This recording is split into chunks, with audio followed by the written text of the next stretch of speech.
Ini film gila parah, baru aja 8 hari kita meninggalkan tahun 2025, ternyata gue udah memutuskan film terbaik gue di tahun 2026 adalah Suka Duka Tawa. Karena gue seneng banget sama ceritanya, meskipun gue tertipu sebenarnya. Karena emang awalnya gue pikir ini bakal film komedi parah, karena memang jajaran castnya itu rata-rata ada komika gitu, Ari Brata, Gilang, kemudian juga Enzi digabungkan sama komika itu, Bintang Emon, Kuku, banyak lagi. Ternyata dari judulnya gue ada terkecoh gitu, karena Suka Duka Tawa itu bukan tawa dalam hal yang lumrah umum, tapi tawa itu adalah nama karakter. Jadi suka duka dari seorang tawa ini, dan tawa ini diperankan sama Rachel Amanda. Dia ini diceritakan sebagai anak broken home yang berpisah dengan ayahnya gitu. Dia ikut emaknya pindah dari kosan satu ke kosan lainnya, susah lah. Tapi susahnya itu nggak dibikin susah. Lu ngerti nggak? Kayak misalnya orang tuh kayak kita misalnya, orang yang bener-beneran yang susah itu jarang banget menjual kesusahannya ke orang lain. Justru dia menertawakan susah karena saking susahnya jadi lucu.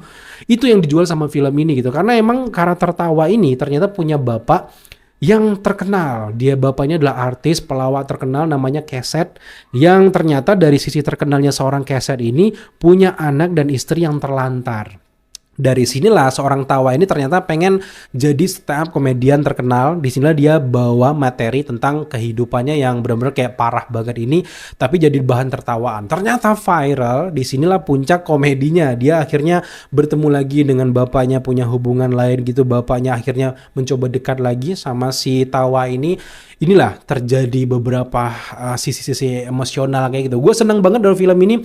Babak 1, babak 2, babak 3 itu halus banget. Babak 1 kita diperkenalkan dengan seorang tawa. Kita mencoba masuk ke kehidupan tawa, ke circle-nya tawa. Yang terpenting adalah di babak pertama, kita ikut karakter dari tawa. Dia adalah seorang remaja kayak bocah 20 tahunan yang mencoba untuk pasrah dengan kehidupannya, yang dia tahu ya cuman pengen ngebahayain orang tuanya, dan akhirnya diperlihatkan bagaimana kehidupannya, susahnya dia gimana. Babak kedua barulah kita mulai diaduk-aduk emosional kita ketika unsur fatherless ini muncul gitu, bahwa si tawa ini dia nggak tahu bener-bener kayak rasanya punya bapak itu mana, dibimbing sama bapak gimana, sehingga di titik kemarahannya ini ternyata dia punya rasa penasaran bahwa pengen baikan lagi hubungannya dengan bapaknya. Tapi di satu sisi emaknya ini yang namanya Ibu Cantik yang diperankan sama Marisa Anita ini itu marah besar banget ya, karena sehingga dari awal sampai akhir dia ini selalu mempengaruhi si tawa ini bahwa bapakmu tuh jahat loh, bapakmu jahat. Itulah benar-benar tumpang tindih permasalahan ini.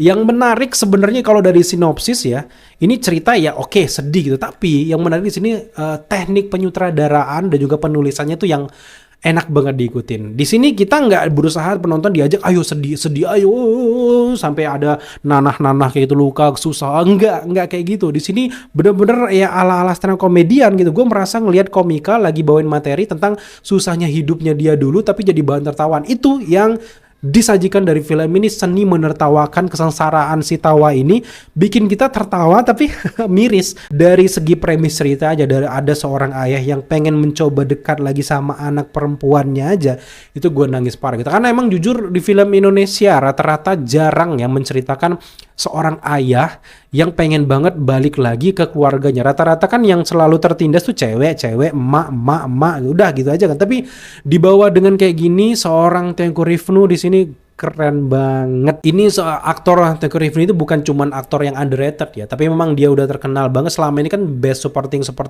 terus kan. Bisa gue bilang ini adalah actingnya yang terbaik selama gue nonton film seorang Tengku Rifnu.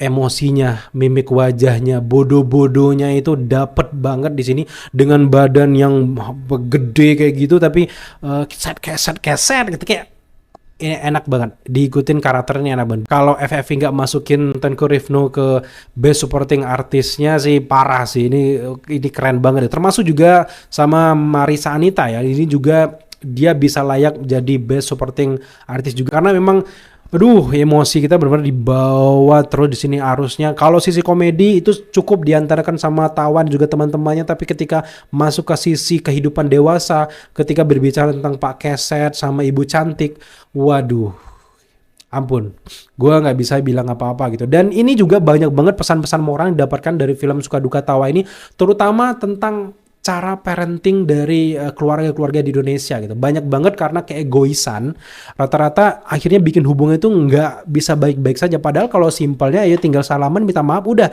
Tapi karena malu, kemudian juga kayak sakit hati yang berlebihan membuat ini hubungan jadi retak, akhirnya pisah beneran. Itulah yang kita lihat nanti di kehidupan antara keluarga dari Tawa ini, antara bapaknya si Pak Keset dan juga ibu cantik ini yang akhirnya mengorbankan kehidupan anaknya si Tawa ini. Dan untuk sinematografi, Aco memilih untuk warna yang lebih realistis. Di sini kita bisa melihat nyaman banget bagaimana suasana sedih didukung dengan tuntun warna yang disajikan sesuai dengan yang dijanjikan di trailer. Dan ini gue suka karena memang lebih sederhana dan juga mendukung ceritanya dengan sangat baik. Dan properti yang digunakan benar-benar menarik banget sih ya. Dan juga beberapa kejadian itu relate kayak gitu, kayak ada aktor kayak artis yang di roasting tiba-tiba marah, itu kan benar-benar menyentuh, benar-benar kejadian nyata. Itu ada di kejadian nyata, kayak berasa bukan nonton film, kayak kehidupan nyata aja gitu, karena saking naturalnya gitu.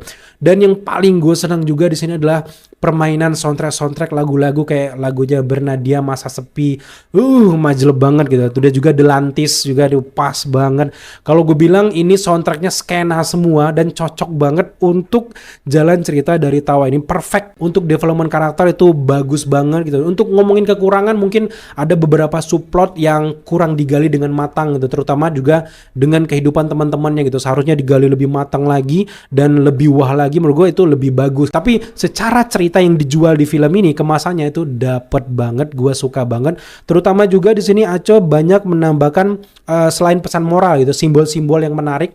Kayak terutama ketika hujan deras itu ada momen sedih itu pas banget dengan nuansanya.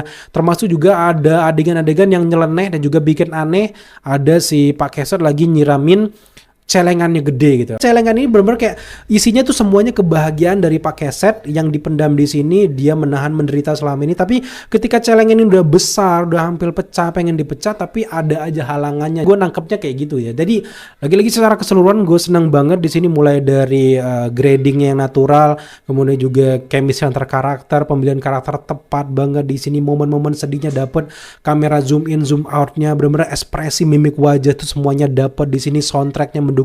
Gue belum pernah ya menikmati lagu yang, terutama lagu Bernadia kan agak jarang ya di film-film. Ini pas banget, Masa Sepi itu di sini tuh aduh pas banget, apalagi Delantis juga udah.